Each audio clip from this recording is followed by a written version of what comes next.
তবে 1 ঘন্টার মতো আমার আব্বাজি থাকবেন বাকু বিশ্বাস। আগামী শুক্রবারের দিনে বয়স হয়েছে তো ভাই, বাইরে আনতে চাই না, কিন্তু সলদের বাজারে উনার নিজেরই ইচ্ছা যে আমি যাব। আমি সলদে থাকি আসছি অনেক দিন। বলে তাবিজ জিন্দা নিলেন আমার এখানে, এই দেখেন এই যে পাশে নিচ্ছেন, এইভাবে এখান থেকে চাইয়ে নিবেন দাদু। আগামী শুক্রবারে আনবেন।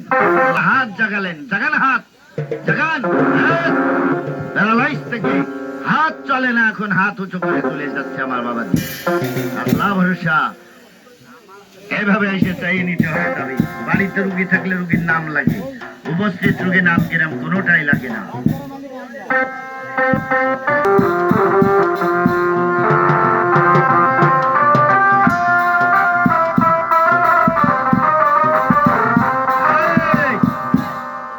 জানেন আজকে কি কিছু বলবে তারা? তাদের আব্বা তাবিজ নিয়ে ব্যবহার করে ভালো হয়েছে, তার ছেলেবেলের সামনে এখন আমারে আপনার কিছু বলতে গেলে আপনার খবর আছে নাকি? ব্যবহার করে ভালো হয়েছে, যে ছেলেরা আমারে ধরতে মারতে আসবে সেই ছেলেরা আমার হয়ে যাবে, কেননা তার মুরব্বী তাবিজ নিয়ে ভালো হয়েছেন।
কোন গ্রাম বাড়ি? চর বাসাবাড়ি। কত দূরে এখান থেকে? যাই হোক, এই রোগটা আপনি কতদিন ভুগেছেন? 3 বছর। বাক্য বিশ্বাসের একটা তাবিজ নিয়ে ব্যবহার করার পরে আপনি কেমন আছেন? আল্লাহ ভরসা, আল্লাহ ভালো করেছেন। 3 বছর যাবত একটা কঠিন রোগে ভুগেছেন আমার এই মুরব্বী। তাবিজ নেবার পরে আমার মালিক তিনি রোগ হতে মুক্তি বা ভালো করেছেন। বাবা কোন রোগ কোন ব্যাধির জন্য নিবেন জানি না, দেখেন কারা নেয় তাবিজ। যারা জীবনে কোনোদিন রাস্তার ফুটপাতের মাদুলি তাবিজ বিশ্বাস